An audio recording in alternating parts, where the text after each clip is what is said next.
Unbelievably, it's the midway point of the season, and as we take our first trip to the lane for this campaign, we caught up with manager Tommy Widdrington at the prestigious Borough Means Business Christmas lunch. Tommy took some time out to give us his views on the season so far as we approach the Christmas programme. Tom, good to see you for our first chat since the start of the season.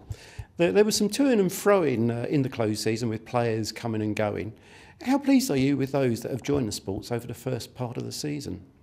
I think the squad in general made a terrific impact on the season with the start we got collectively. Therefore, certain individuals sort of shone probably a little more then than they have done of late. But in saying that, a lot of teams find when you do have a few more auditions than the manager probably planned, it takes a little time to get going.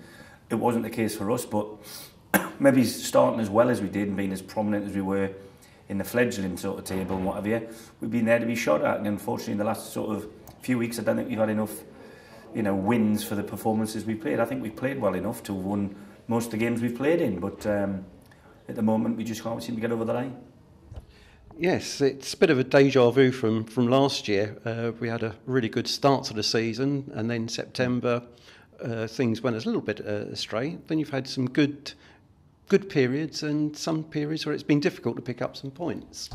Yeah, I think that is very indicative of the level of football we play at. It's very difficult for any team to play consistent from day one right through to the end of the season. But we were delighted with the actual start. And it actually was all built on a last-minute goal against Wealdstone, because I felt we were so dominant in that game. To have not come away with something would have been a real body blow to the squad. But we picked the baton up on the Tuesday night against Chelmsford, and then again, and it seemed to create a bit of momentum, and we went through the whole of August not losing the game. Of course, that puts you in the fledgling table quite high up, and there to be shot at. In fairness, we have been shot at. But, in general, I've got to say, the league form has been okay. It's only these last couple of weeks where we've taken back-to-back defeats that it's been a period of no points, really, because on the road for 3 months we got something out of every game, and that's important. People say we don't win enough games, but our home form has been okay. We've only lost 2 games at home, and we've had that, fairly good cup run in the middle, so that's what sort of that halts you as well. So in terms of points progress, but if I have 25 points before Christmas, I think it's not a bad effort from the lads. I think it's satisfactory. You mentioned the cup run there, and it's been something you've always said about having a cup run, and it was better than the last couple of seasons, and you came so close as well to going into that big draw. How disappointed were you at being so close but so far? Well, I think anybody who saw certainly the home game against Dover would agree that I felt that was our best chance. I thought we played very, very well, and I thought we were the better side over the 90 minutes.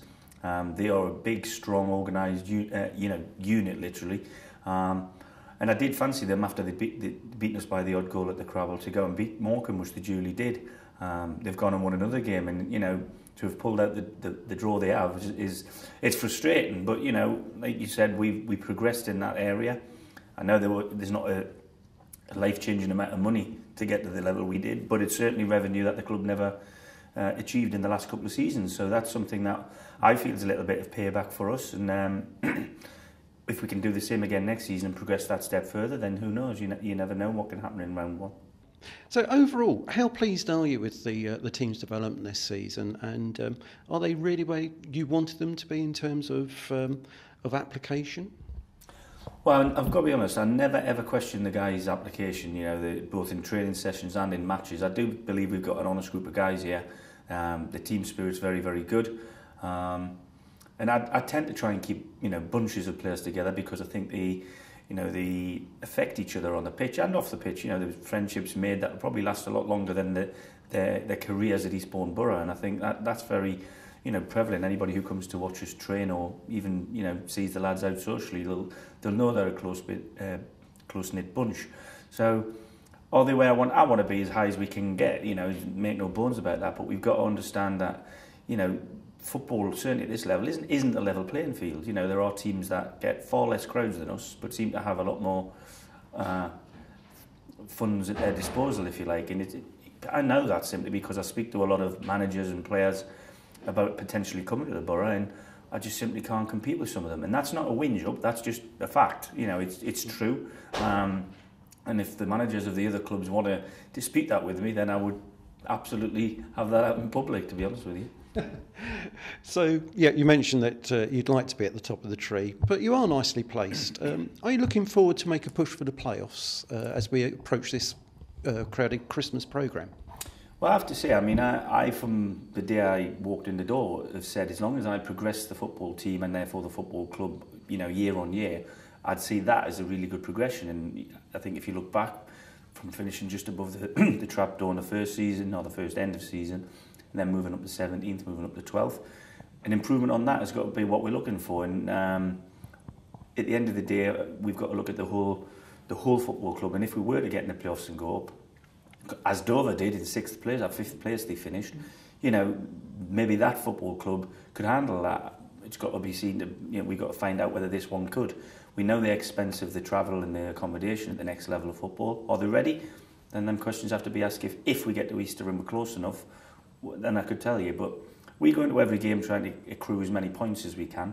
And ultimately, asking me, do I want to be in the playoffs come the end of April? Then of course I do. And if that means going on another good run, which is tended to be what we do when games are put very close together. The lads, you know, it's Saturday, Monday, Saturday, Tuesday, them sort of games. We've accrued points quite quickly. Then that's a period I'm looking forward to, and hopefully it's over the Christmas. So there's still a bit of building to go yet.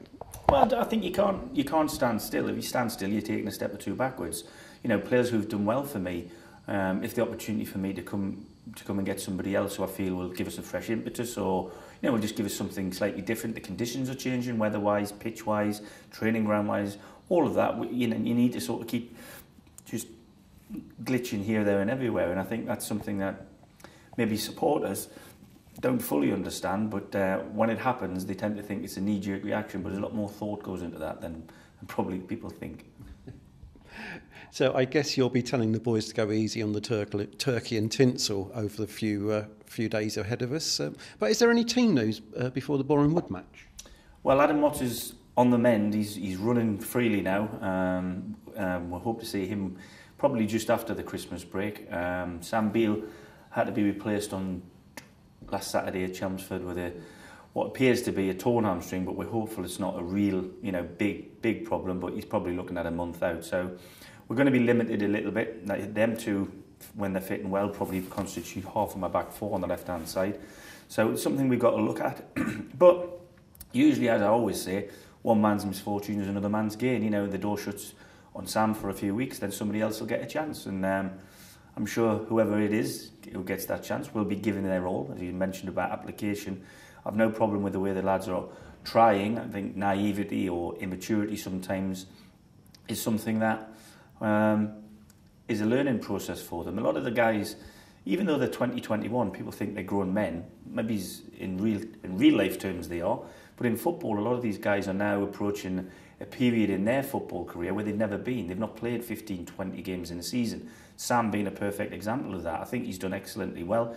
The younger guys who joined us, like Lewis Carey and Sam Beale, have done fantastic. Ryan Worrell stepped up to be a first-team player and is in contention to be picked every week. And I think if you're asking me, in general, is the football club in a better place at this time this year than we were last year, I'd say absolutely. And that's something I think I pride ourselves on, and hopefully the boys will be able to see that through to the end.